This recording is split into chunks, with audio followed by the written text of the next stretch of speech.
What if the greatest transformation of Jesus didn't happen before the crowds, but in complete silence, inside a hidden cave, where only he and his reflection remained? The Cave of the Seven Mirrors, a phrase you've likely never heard in any sermon, Bible study, or Sunday school. And yet, within its mystery lies a story so intimate, so powerful, that it could change not just how we see Jesus, but how we see ourselves. Imagine this for a moment. Before the miracles, before the parables, before the cross, there was a ritual, one that didn't involve water or fire, but mirrors, not to admire, but to confront. 7 mirrors, 7 layers of the soul, 7 truths no man can run from. This isn't some fanciful myth or ancient legend. It's a spiritual archetype hidden in plain sight, in Gnostic texts, in Eastern traditions, even in the unspoken gaps of the Bible itself. Because have you ever wondered? What really happened during the lost years of Jesus, those silent 18 years between the temple and the Jordan River? Some say he traveled, others say he studied. But there are those who believe he underwent something far deeper, an inner transfiguration, forged not by external glory, but by internal fire. In the Bible, Paul wrote, "For now we see through a glass, darkly, but then face to face." What if Jesus walked that same path, through the glass, through the darkness, until he could finally meet his true reflection, face to face? This is not the story of a distant Messiah sitting on a throne beyond reach. It is the story of a man who walked through his own soul, layer by layer, mirror by mirror, until only the light remained. And that changes everything. Because if Jesus entered the cave to become Christ, what does that mean for you? Stay with me. What you're about to discover is not just a hidden chapter of ancient spirituality, but an invitation to step into your own cave and see the light waiting behind the last mirror. There's a moment in the Gospels that passes almost unnoticed, and yet it's one of the most profound silences in all of Scripture. At age 12, Jesus is found in the temple, sitting among the teachers, listening and asking questions. Then suddenly the narrative goes quiet. We hear nothing of him again until he is 30 years old, standing by the Jordan River, ready to be baptized by John. 18 years of silence, no parables, no miracles. No footsteps recorded in red ink, just absence. But perhaps it's not absence at all. Perhaps it's mystery. The Bible doesn't say where he went. It doesn't explain what he did or who he met. But in that sacred space between 2 verses, in that quiet gap between childhood and calling, something happened. Because when he reappears, he is no longer just the carpenter's son.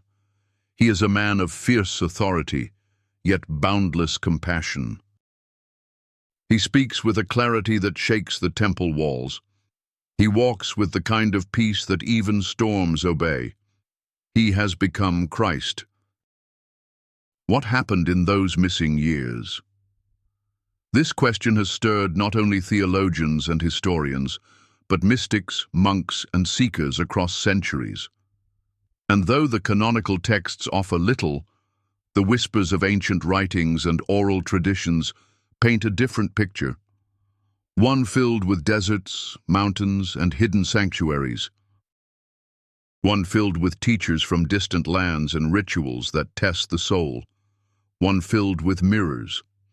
Some traditions claim that Jesus traveled east, to the land of the Vedas and the Upanishads, where sages spoke not of commandments written on stone, but truths inscribed upon the soul.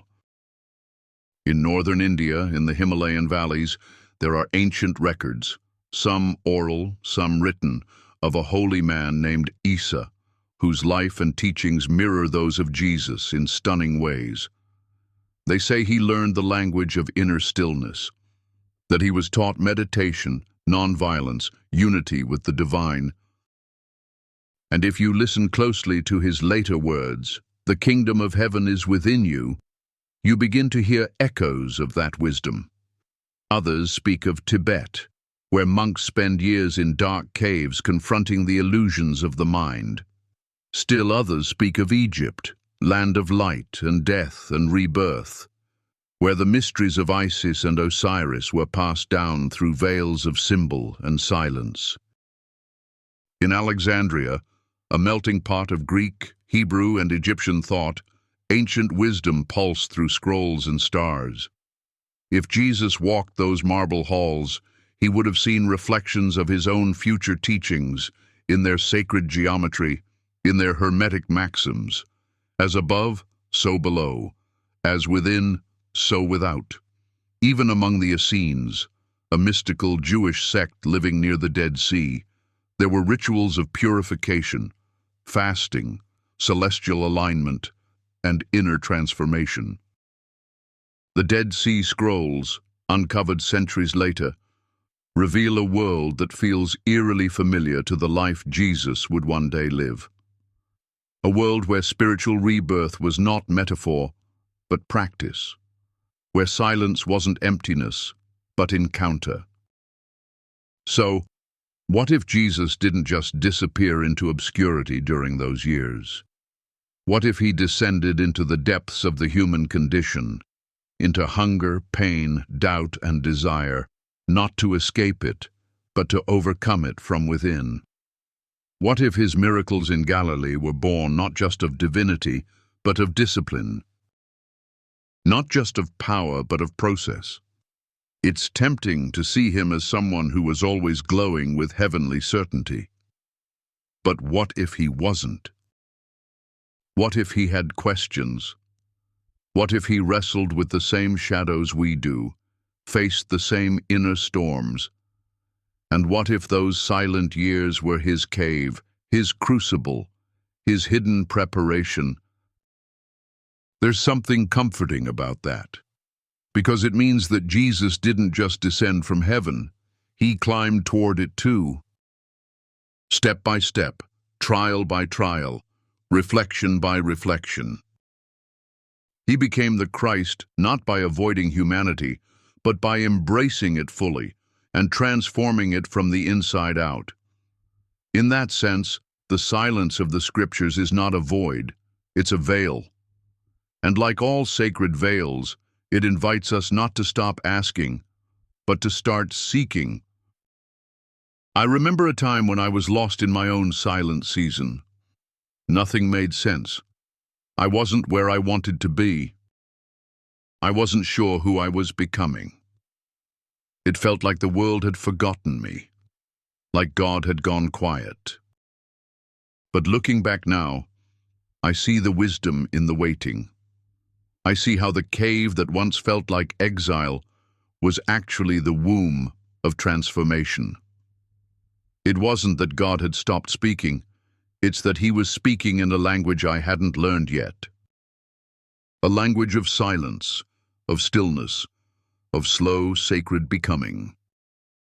And maybe that's what happened to Jesus too. Maybe he entered the cave before he ever faced the cross. Maybe he walked alone for years so that he could walk with us forever. And maybe, just maybe, the missing years aren't missing at all. They are hidden, guarded, sacred. Because some truths must be lived before they can be preached. Some lights must be kindled in the dark before they can shine on a hill. This is the first mirror, the mirror of becoming. It doesn't show us who we are. It shows us who we're becoming. Who we're called to be, but are not yet. It's the mirror Jesus looked into during those years of silence.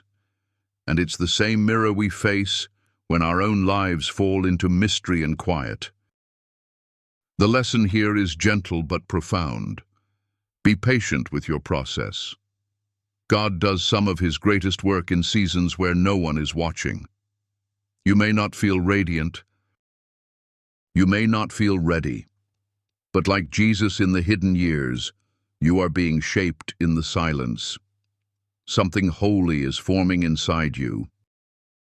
So as we step forward in this journey, into deeper mirrors, remember this. Jesus' power didn't begin with a miracle. It began with a mystery.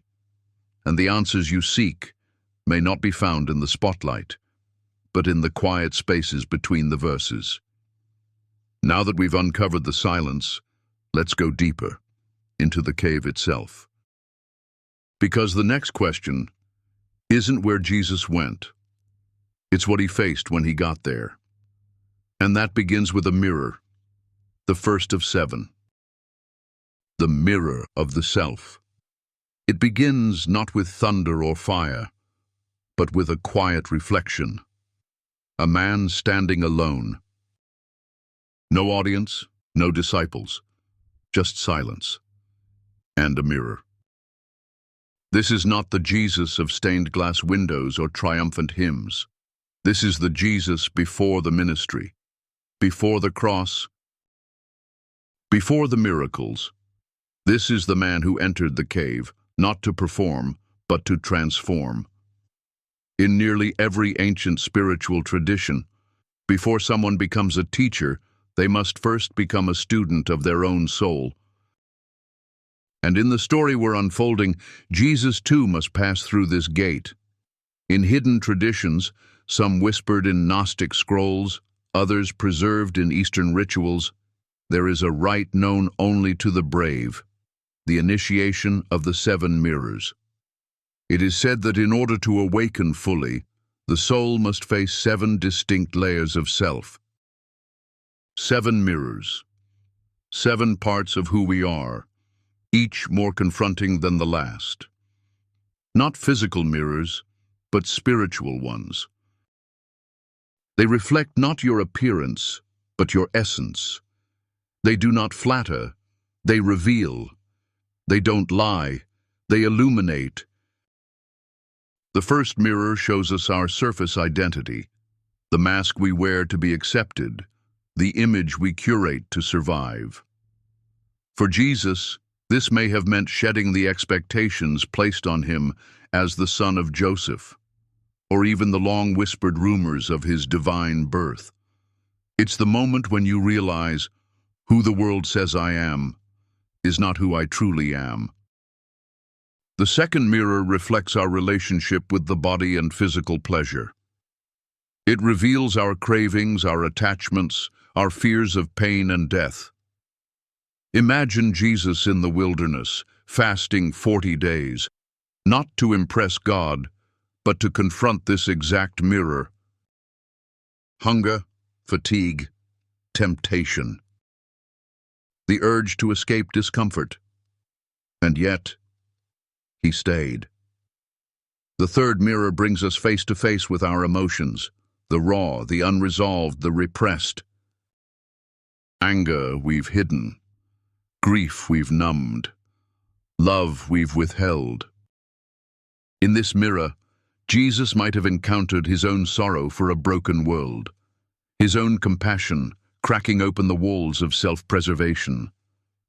Then comes the fourth mirror, the mirror of the mind.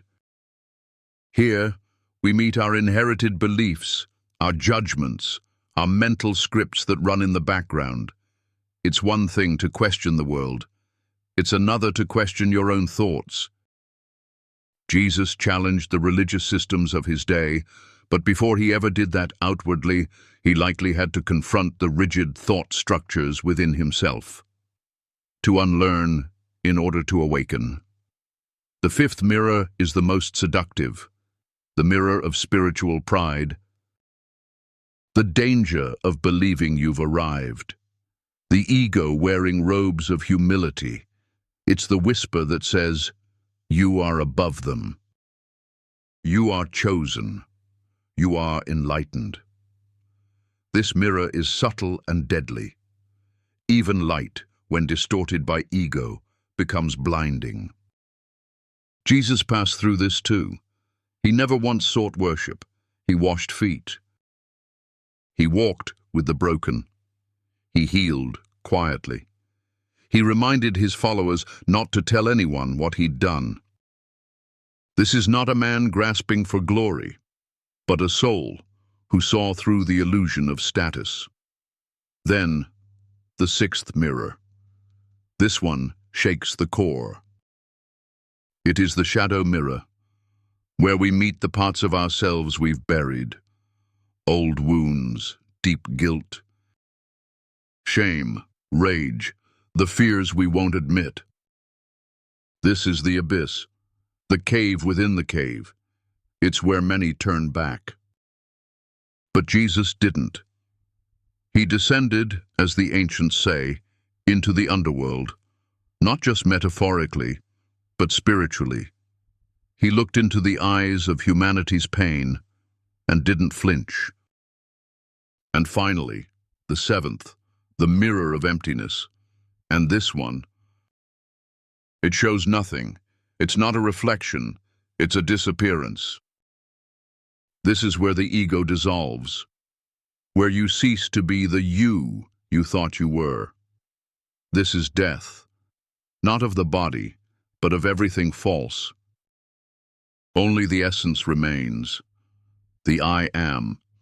Can you imagine Jesus standing before that? Not preaching, not healing, just being, just surrendering. Because the truth is, you don't become light by avoiding darkness. You become light by walking through it, step by step, until it no longer frightens you. That's what this initiation was. Not spectacle, but sacrifice. The letting go of every illusion until all that was left was pure presence. In modern times, we like to think of enlightenment as a sudden moment, a flash, a light bulb. But in the language of sacred transformation, it's a process of unmasking, layer by layer, mirror by mirror. You've lived these mirrors too, haven't you? The moment you realized the person in the mirror wasn't happy. The night your beliefs collapsed and you weren't sure what was true anymore. The heartbreak that showed you the depth of your capacity to feel. The anxiety that forced you to listen to your body. The breakdown that became your breakthrough. These are not accidents. These are the mirrors. Jesus faced them, not just for himself, but to map the path for us. He didn't skip the process. He sanctified it. And now, this old forgotten ritual, the 7 mirrors, is rising again. Not as a doctrine, not as a dogma, but as an inner path waiting for each of us to walk. It's not reserved for saints or mystics. It begins the moment we choose to look inward, honestly. A small lesson rests here. Wholeness isn't something you chase. It's something you uncover. Like peeling back the veil. Like letting the light fall on the places you've hidden. Jesus didn't emerge from the cave a new person. He emerged as his true self. So now we step with him, deeper still. Because beyond the mirrors lies something even more ancient. A space older than words, deeper than ritual. A sacred place where death becomes birth and the cave becomes the womb of God. Let's go there next. Before Jesus was the Christ, before he walked on water or opened blind eyes, before the crowds followed him and demons trembled at his name, he was a seeker, a student, a soul in search of something deeper than tradition, something more intimate than theology. And this changes everything.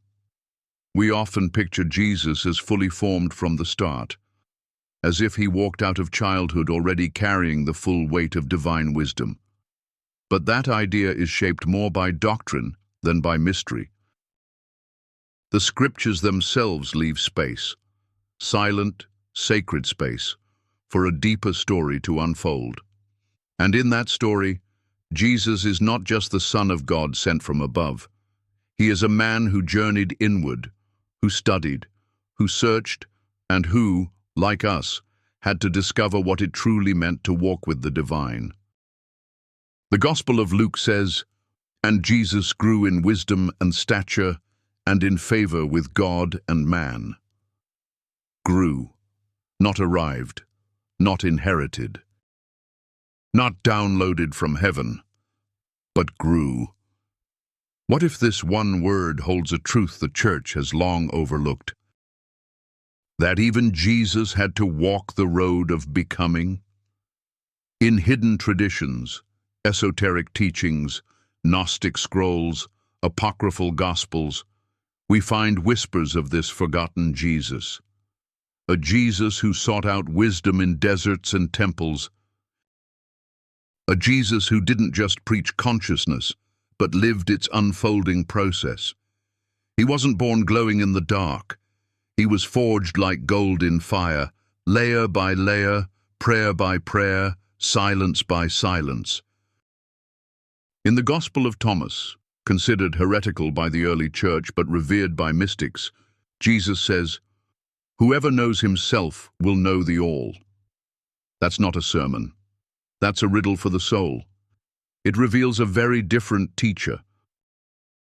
Not one who demands worship, but one who invites awakening. Not one who stands above, but one who walks beside.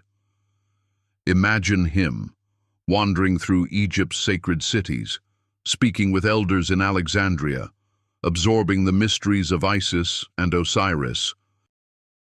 Not as a tourist, as an initiate, someone willing to humble himself before truth, even if it came in unfamiliar forms. Imagine him seated in a monastery in the Himalayas, listening to sages teach about stillness, detachment, union, learning not just the words of Scripture, but the vibration of spirit, breathing in silence, watching the snow fall like grace. Imagine him sitting under stars in the Judean wilderness, fasting, emptying, remembering who he really was, not as a divine mandate, but as an unfolding realization. To seek wisdom in this way requires courage, because when you leave behind the familiar, the temple, the synagogue, the safety of inherited belief, you risk everything: your name, your certainty, your comfort. But Jesus wasn't afraid to wander. He wasn't afraid to question. He wasn't afraid to grow. And perhaps this is what made him so different. The religious leaders of his time clung to tradition. They memorized the law, but missed the life. Their prayers were polished, but their hearts were hollow. And then Jesus appeared, not with titles or credentials, but with fire in his words and light in his eyes. Why? Because he had walked the path, not just read about it. He didn't speak about compassion because it was virtuous. He had felt the pain of others in his own being. He didn't speak about the kingdom of heaven because it was a theological idea. He had touched it, in meditation, in vision, in the quiet places where the soul communes with God. He didn't tell people what to believe. He showed them how to wake up. There's a reason his message was so revolutionary. He wasn't just telling people what to do, he was showing them what was possible, not through sermons, but through presence. A presence that could only come from deep inner alignment, from walking through his own shadows, from looking into his own mirrors, from shedding every illusion that he was separate from the Father.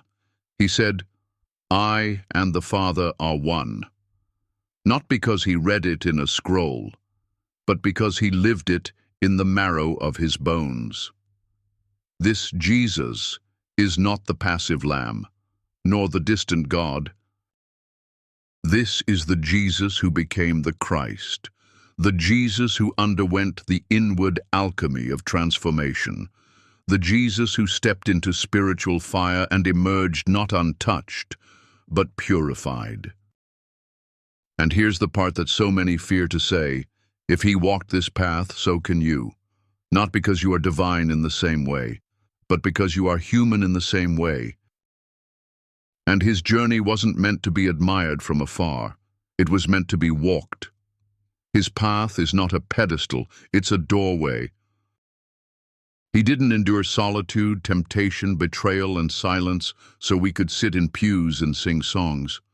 He did it to carve a way forward, a way in.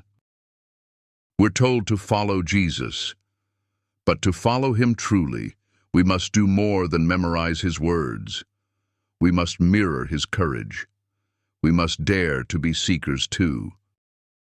I remember once standing at a crossroads in my own life. All the beliefs I was raised with began to unravel. The God I thought I knew felt distant. My prayers bounced back like echoes from an empty room. I was terrified. But it was in that terrifying emptiness that something sacred began to bloom. I stopped asking for answers and started sitting with questions. I stopped striving to be good and started listening to what was true. And slowly, gently, the presence returned, not as lightning, but as light. And I began to see that Jesus was not far ahead of me, but beside me, because he too had walked the desert. He too had doubted. He too had grown. And that realization shattered my image of God, but awakened my intimacy with him. So what's the lesson here? It's this: you don't need to have it all figured out to begin your transformation. Jesus didn't. And still, he sought. Still, he surrendered. Still, he became. We are all seekers. We are all initiates. Whether we wear a robe or a suit, or a broken heart, and if you are standing at the edge of mystery right now, wondering if you're lost or being led, take heart. You are in good company, because the one we follow didn't skip the seeking, he sanctified it. And as we continue this journey into the hidden cave, the next mirror awaits. The one that doesn't show us our ideas, or our beliefs, or our intentions, but something far more tender. It shows us our wounds, our pain, our shadows.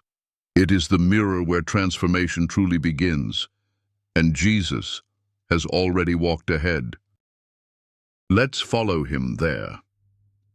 There is a sacred silence that wraps around every true transformation, a silence not just of sound, but of soul. It's the quiet that descends when you're no longer who you were, but not yet who you will be. And in that sacred silence, Jesus stood before the 7 mirrors, not to admire, not to escape, but to confront. Because before he could carry the weight of the world, he had to first face the weight within. The mirrors were not placed outside him. They were reflections from within. Each one invited him deeper. Each one stripped away what was false so that only the truth would remain. These are the 7 shadows, layers of illusion, wounds, fear, and ego that every human must meet. Even the Son of Man. And so, he entered the cave, alone, the flicker of his breath echoing in the darkness. Not with songs, not with scriptures, but with silence. And step by step, he came face to face with the mirrors of the soul. The first mirror, the self we show the world. This is the mask, the image we build to be liked, to be safe, to be acceptable. It's not evil, it's a survival tool, but eventually it becomes a prison. Perhaps for Jesus it was the quiet pressure of being Joseph's son, or the whispers from his childhood that said he was special, different, even divine. This mirror asks, who are you when no one is watching? When no title defines you? To pass this mirror is to let go of the performance, to strip down to essence. No miracles, no crowds. Just being. The second mirror, the body and its desires, hunger, pleasure, fear of pain, attachment to comfort. Jesus fasted for 40 days, not for show, but for confrontation. His body screamed, his mind protested. But he stayed, because transformation does not come through indulgence. It comes through presence. In this mirror, we meet our cravings, our avoidance of discomfort, our hidden attachments. It's not about punishing the body. It's about listening to it without letting it rule us. The third mirror, the mirror of emotions. Here, Jesus would have felt the ache of being misunderstood, the weight of loneliness, the sorrow of knowing what the world would do to him. He didn't numb it. He didn't bypass it. He wept. He embraced. He felt deeply. This mirror shows us every emotion we've buried, the grief, the anger, the longing, and it invites us to feel it fully, without letting it destroy us, because only what is felt can be healed. The fourth mirror, the mind and its beliefs. We all carry stories, beliefs we inherited, ideas we never questioned. Some soothe us. Others enslave us. Jesus challenged every assumption of his time, not just outside himself, but within. He dared to see God beyond the temple, beyond the law, beyond what was acceptable. This mirror asks us, what do you believe because it's true? And what do you believe because it's safe? Passing through it requires the humility to admit, I might be wrong, and the courage to start over. The fifth mirror, the spiritual ego. This is the most seductive of all. It doesn't come to you as pride. It comes disguised as light. The need to be seen as holy, the desire to be admired for wisdom, the subtle belief that you're more awakened than others. Jesus didn't fall into this trap. He served. He taught in parables that confused the proud and revealed truth to the humble. He reminded people constantly, why do you call me good? Only God is good. That is the voice of someone who has passed this mirror, who knows the difference between true light and the counterfeit glow of ego. The sixth mirror, the deep shadow. This is where most turn back. Here lie the traumas, the childhood wounds, the unspoken shames, the things we swore we'd never talk about again. But the cave demands honesty, and Jesus too had to look, not because he was sinful, but because he was human, fully human. To heal humanity, he had to taste its full depth. To carry the cross, he first had to carry the unseen burdens. This mirror is not about fixing yourself. It's about facing yourself. And then, the seventh, the mirror of emptiness. It reflects nothing. Not because it is blank, but because there is no you left to see. This is the mirror where ego dies, where identity dissolves, where you realize, I am not my name. I am not my past. I am not even my thoughts. It is terrifying. It is holy, and it is the only doorway to resurrection. In this space, Jesus likely stood in perfect stillness, not as a teacher, not as a son, not even as the Christ. Just as presence, the I Am, undivided, unshaken, real. And what's more sacred than this? He chose to walk through these mirrors, not just for himself, but for us. To leave a path carved in silence, so we wouldn't have to be afraid of our own darkness. He didn't just conquer sin, he conquered separation. He didn't just die on the cross, he died in the cave first, died to everything that wasn't pure love. This is the heart of initiation, not perfection, but purification. Not performance, but presence. Each mirror is a mercy disguised as a mirror. It breaks you only to reveal the truth behind the mask. And you, dear soul, have faced these mirrors too, haven't you? That season of depression that tore through your identity. A mirror. That relationship that forced you to see your own control, your own wounds. A mirror. That moment you realize the success you built was never who you were. A mirror. We resist them, we fear them. But they come anyway, because they are not our enemies. They are sacred teachers. And just like Jesus, we are not meant to avoid them. We are meant to walk through them.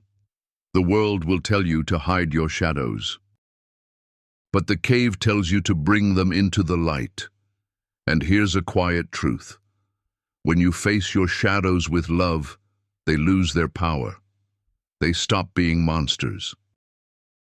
They become mirrors. And in their reflection, you see not shame, but glory. You see a soul that is becoming whole. So where are you now? Have you seen one of these mirrors lately? Are you standing at the edge of one now? Let this story remind you, you're not alone in the cave.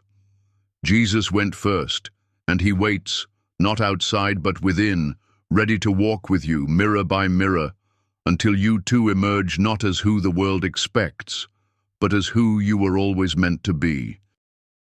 Let's keep going, because beyond the shadows lies something even deeper, a space where transformation becomes birth. And the cave? It becomes the womb of God. That's where we go next.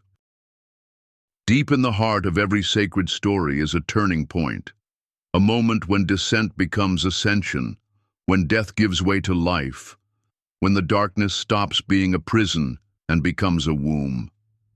And for Jesus, that place was the cave. We followed him through the mirrors, through fear, desire, sorrow, pride, and finally, the dissolving of the self. But now, something begins to shift. The air in the cave changes. What was once suffocating becomes sacred. What once echoed loneliness now pulses with life. Because the cave is not just where things end. It's where new beginnings are born. Throughout Scripture, caves appear at pivotal moments. David hides in a cave, running from Saul, only to emerge later as a king. Elijah hears the whisper of God not in fire or wind, but in the stillness of a cave. And Jesus, he begins in a cave, born in a stable carved into stone. He ends in one too, laid in a tomb that could not hold him.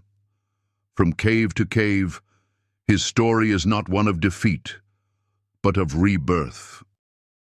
But what if there was another cave, hidden not in stone, but in spirit? What if the cave of the 7 mirrors was more than an allegory? What if it was the true womb of Christ, the place where Jesus, no longer clinging to roles or titles, was stripped down to his essence and reborn as a radiant vessel of God's love? In ancient traditions, the cave has always symbolized the feminine, the hidden, the gestational, the creative darkness, the earth's belly. the place where seeds die so that new life can sprout. In early Christian mysticism, the cave represented kenosis, the total emptying of self, and in that holy emptiness, something unimaginable could be conceived. Psychologists like Carl Jung have long taught that the cave is the archetype of the unconscious. It is the descent into the deep mind, where everything we repress waits to be seen. And isn't that exactly what Jesus modeled for us? A descent, not into sin, but into self-awareness, into communion, into wholeness. And in that space, something happened. He didn't become a god. He didn't lose his humanity. He fused the two. He embodied the divine in human form. Not by magic, not by declaration, but by surrender. Imagine him there, sitting in the stillness after the seventh mirror. No identity left. No agenda, no resistance, just breath. Just presence. Just the silent vibration of I am. Not as a concept, but as reality. This is where the true rebirth occurs. Not on the mountaintop, not before the crowd, but alone. In the dark, in the quiet, in the cave. It's the same moment when the caterpillar dissolves into goo inside the chrysalis, completely unrecognizable. No wings yet, no beauty. Just surrender. The DNA is rewriting, the shape is reforming. The soul is remembering what it came here to be. For Jesus, the cave was not a delay, it was the design. It was never meant to be skipped. Because you can't resurrect what hasn't died. You can't shine light if you haven't faced your own shadow. And you can't bring heaven to earth if you haven't first descended into the holy depths of your own being. And so he stayed, not because he had to, because he chose to. And that choice changed everything. It means you are not alone in your darkness. It means your pain is not wasted. It means that when you find yourself in the cave, stripped, lost, emptied, it is not the end. It is the beginning. Because the womb always looks like a tomb from the outside. But inside, it's where resurrection is forming. I remember a moment in my own life, a season where everything fell apart. My dreams had crumbled, my identity unraveled. I had no more words to pray, no more answers to chase. All I had was silence and pain and confusion. I thought I was buried, but I was being planted. And slowly, so slowly, something new began to take root. Not a new job or relationship or success. Something deeper.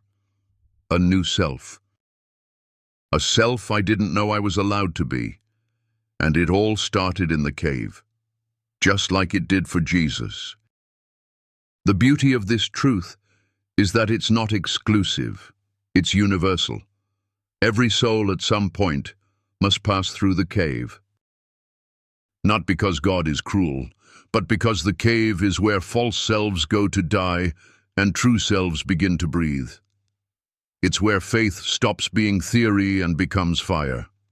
Where identity stops being inherited and becomes embodied. And the cave, it never rushes you, it waits. Patiently, tenderly, until you're ready to stop running. To stop hiding, to stop pretending, and simply be still. Because in stillness, something holy happens. You begin to hear the voice beneath all other voices, not the voice of condemnation, not the voice of fear, the voice that says, "You are mine, you've always been mine." Even here, in that moment, the cave becomes a cathedral, The shadows become sanctuary, and death becomes birth. And so the lesson here is sacred and simple. Do not despise your cave. Do not run from it. Do not numb it. Do not rush it. Enter it. Sit in it. Let it hold you. Because like Jesus, your most radiant becoming may not begin in front of the world, but in the quiet darkness where no one else sees. And when you emerge, you will not be the same. You will be a living resurrection, a temple of light, a mirror of Christ. So now we go forward, not as seekers chasing answers, but as souls who've tasted silence, who've felt the shaking, who've died and begun again. But there is one more layer we must uncover: why this sacred truth was hidden, and what it means for a church that was built not on initiation, but on control. Why were these mirrors forgotten? Why was this cave kept secret? And what happens when we remember? That's what we uncover next. There are stories in the Bible we all know by heart: the feeding of the 5,000, the turning of water into wine, the resurrection from the tomb. These are the miracles the church chose to keep in the light. But there are other stories whispered between lines, stories buried in forbidden scrolls, stories hidden not because they were untrue, but because they were too powerful. Stories like the Cave of the Seven Mirrors. Why has this initiation never been preached from pulpits? Why has the idea of Jesus as a seeker, as one who grew in wisdom through inner trial, been left out of the stained glass version of his life? The answer isn't just historical, it's structural. It's about power. You see, the church, especially as it evolved under empire and institution, did not flourish by reminding people of their own divine potential. It flourished by positioning Jesus as other, as untouchable, unreachable, completely God in a way that no one else could ever be. And while the truth of his divinity is sacred, what was lost was the truth of his human path to embody it. That he was not only the Son of God, but also the Son of Man who walked through every trial we do and overcame. Because if Jesus went through the cave of the seven mirrors, if he faced his own shadow, laid down ego, passed through silence and emerged in light, then the message shifts. He is no longer just a savior to be worshipped. He becomes a mirror for our own transformation. And that is a message that threatens religious hierarchy. Because if Jesus awakened through initiation, it means awakening isn't reserved for a few. It's possible for all. That kind of realization empowers the individual. It removes the middleman. It says you don't need permission to approach the divine. You don't need to be perfect to begin the journey. You don't need a priest to encounter presence. You are the temple. The cave is in you, the path is in you, and so is the light. No wonder the church silenced the Gnostic Gospels, the Gospel of Thomas, the Gospel of Mary Magdalene, the Gospel of Philip.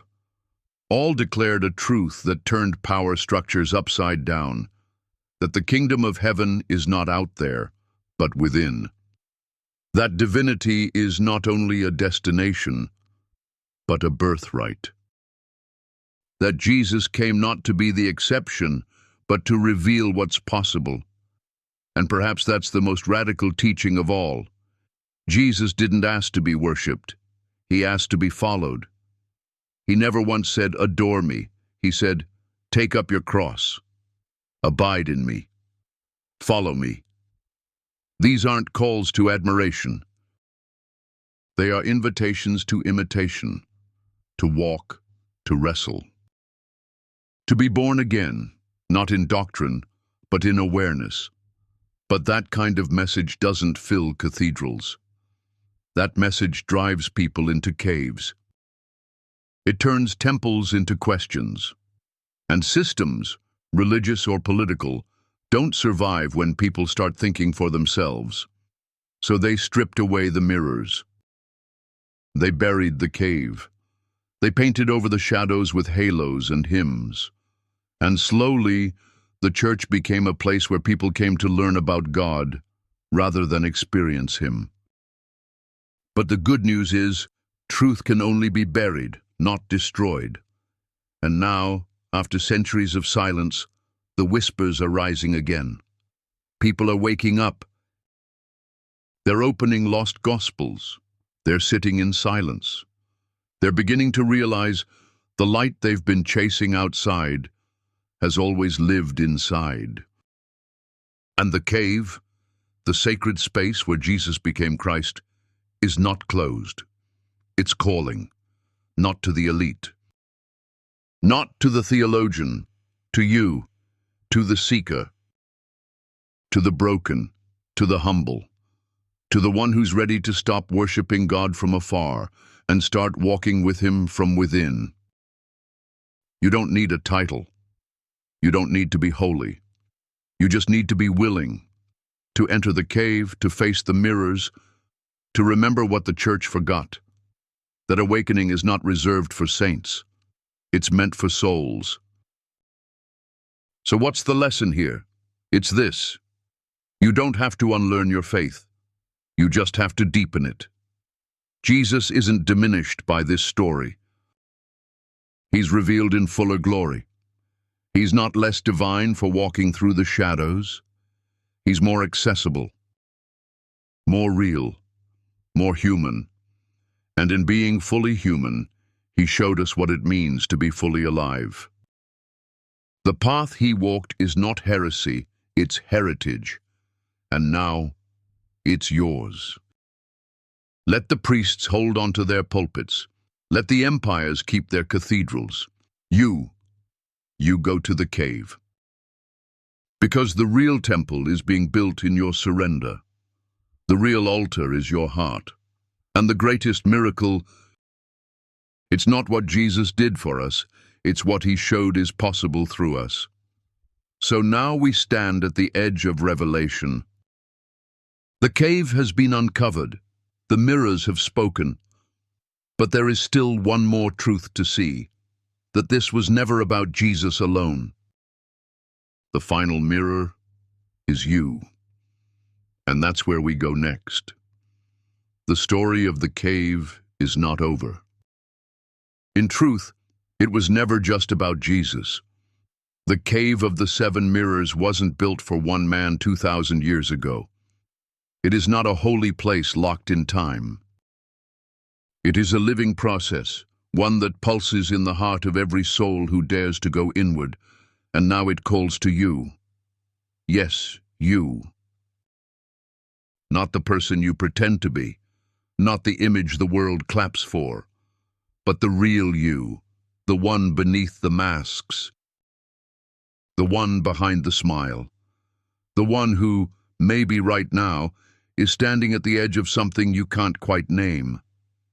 But you can feel it, like a quiet ache, like a silent invitation. The cave is not out there, it's inside you. And the mirrors? They're already appearing, have you noticed?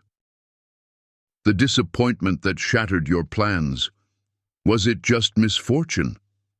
Or was it the first mirror showing you the identity you were clinging to? That betrayal that left you breathless? Was it just heartbreak? Or the second mirror, revealing the depth of your emotional dependence? The season of stillness where nothing seemed to move. Was it a pause, or the sacred silence before the 7th mirror? We tend to see these moments as setbacks, as random, as pain to avoid. But what if they were invitations?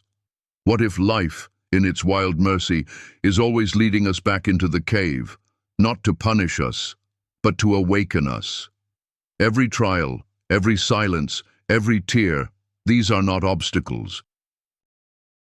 They are mirrors. And the moment you realize that, everything changes.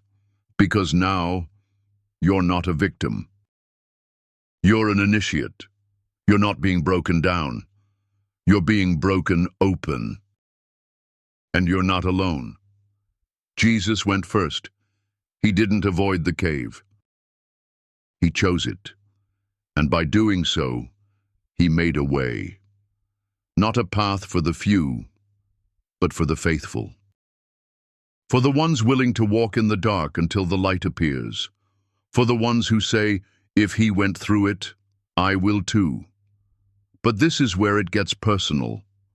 No one can walk into your cave for you. No teacher, no pastor, no partner. The entrance is narrow. The mirrors are yours, and so is the transformation. I won't pretend it's easy. It isn't. Facing the parts of you that you've hidden for years. Letting go of identities that once kept you safe. Sitting in the tension between who you were and who you're becoming. This is holy work. But it's also messy, raw, and uncomfortable. You'll want to turn back. You'll try to distract yourself. You'll ask God to take it away. But if you stay, if you breathe, if you open, if you listen, something sacred begins to happen. You start to see that the light you were begging for is not coming from above. It's rising from within. Because here's the truth, most churches won't tell you. You were never meant to simply believe in Jesus. You were meant to become like him. Not by memorizing the scriptures he spoke, but by living the silence he embraced. Not by repeating his words, but by embodying his presence. Not by avoiding the cave, but by walking into it, as he did, mirror by mirror. This is what it means to follow Christ.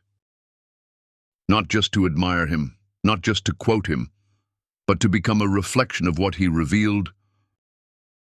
So let me ask you, which mirror are you facing right now? Is it the one of identity, where you're realizing the version of you the world applauds is not the one your soul recognizes?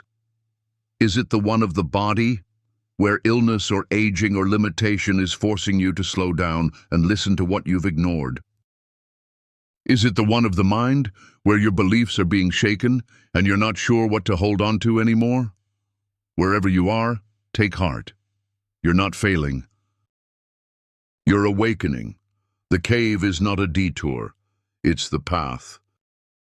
And when you finally emerge, when you walk out of that sacred silence, no longer defined by fear or ego or illusion, you won't just be healed, you'll be reborn. You won't just carry light. You will be light. And you will know, not just believe, that what Jesus walked through was not just for history, it was for you. So here's your invitation. Don't run from the mirror. Don't flee the cave. Face it. All of it. And when you do, you'll join a lineage far older than any denomination. A brotherhood of light, a sisterhood of seekers, a family of souls who are done surviving and ready to awaken. And if that's you, if this journey has stirred something in you, don't keep it to yourself. Write in the comments right now, I cross through my cave and manifest my light. Let it be a sacred act, a public step into your private awakening. Because when one soul steps forward, others follow. And as we close this journey, remember, you are not just watching a video. You're being remembered. You're being called. You're being invited home, not to religion, not to perfection, but to the radiant truth of who you've always been beneath the noise. Welcome to the cave. Now go and become light. And so here you are, still with me, after the cave, after the mirrors, after walking through the silence, the shadows, the unveiling. You've heard the ancient story told not from the mountaintop, but from within the darkened womb of transformation. And maybe, just maybe, something inside you has begun to stir. Something wordless, something sacred.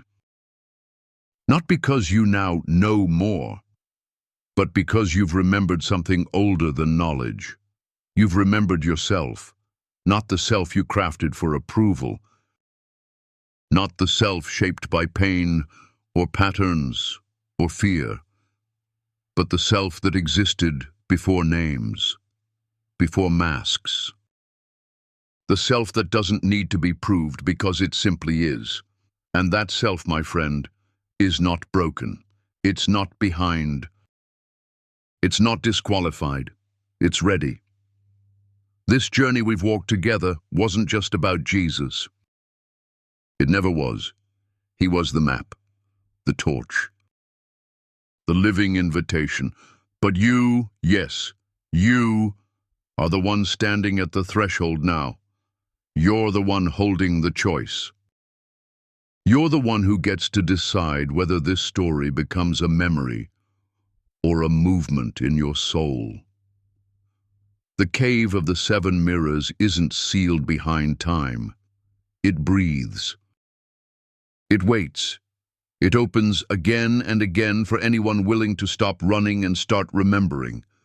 And I know it's easier to distract yourself. Easier to go back to the surface, to the scrolling, the noise, the comfort of forgetting. But forgetting won't heal you, and pretending won't set you free. Only truth does that. And truth, real truth, isn't information, it's presence. It's surrender. It's the quiet fire of seeing yourself fully and not looking away. So if you felt something tonight, if you felt the echo of something ancient pulling on the edges of your awareness, don't let it fade. Sit with it. Listen. Let it lead you deeper. Because your cave may not look like his, but it's yours all the same. Your mirrors may speak different names, but they reflect the same eternal light, the same divine invitation. Come home to yourself. And let me tell you, when you walk through, when you face what you thought would break you and find that it blesses you instead, when you emerge with your scars turned into stars, that is resurrection. Not just someday, after death, but now, here, in this moment. Because heaven was never far. It was folded inside you all along. That is the true miracle. That God didn't hide himself in the clouds, or the temples, or the unreachable heights, but in the secret chamber of your own being. And when Jesus said, "The kingdom of God is within you," he wasn't being poetic. He was being precise. He knew you'd forget. He knew religion would rewrite the script. But the mirror remembers. The cave remembers. And now, so do you. You are not here by accident. You didn't land on this video because of an algorithm. You were drawn. You were called. Maybe not by a burning bush or a booming voice, but by a flicker in your spirit, a whisper through the noise, a longing too deep for language. And now that you've answered, don't stop. Don't silence it. Don't say, "That was interesting," and then scroll away. Let it work on you. Let it open you. And if you feel that, you're not alone. There are others, all over the world. Souls waking up, eyes beginning to see, hearts beginning to burn. And we're finding each other, one candle at a time, until the whole room glows. That's what this is. A light not from a stage, but from the cave. A truth not preached, but lived. A movement not of followers, but of flames. So if your light flickered during this video, if something sacred stirred in the depths of your spirit, then join us. Walk with us. Be part of this unfolding. You are already enough. You are already worthy. You are already loved. The cave didn't make you valuable. It just revealed what was already true. If you feel that truth humming in your chest, I invite you to do something bold. Speak it. Declare it. Right now, write in the comments, I walk through my cave and carry the light. Let that be your first step, your first ripple into the world. And if you've felt the resonance of this journey, if it touched something holy inside you, then please like this video. Not for vanity, for visibility. So others like you, others searching, seeking, remembering, can find this too. And if you haven't yet, subscribe. Not just to follow a channel, but to commit to your own awakening. Because this isn't the end. There are more stories to uncover, more sacred truths to explore, more veils to lift. We go deeper from here, so come with me. Let's keep walking. Let's keep listening. Let's keep remembering who we are. Not because we need to prove anything, but because we've finally stopped running from what's always been true. You are light. You are loved. You are not alone. And your cave, it's not the end. It's the beginning. I'll see you in the next chapter.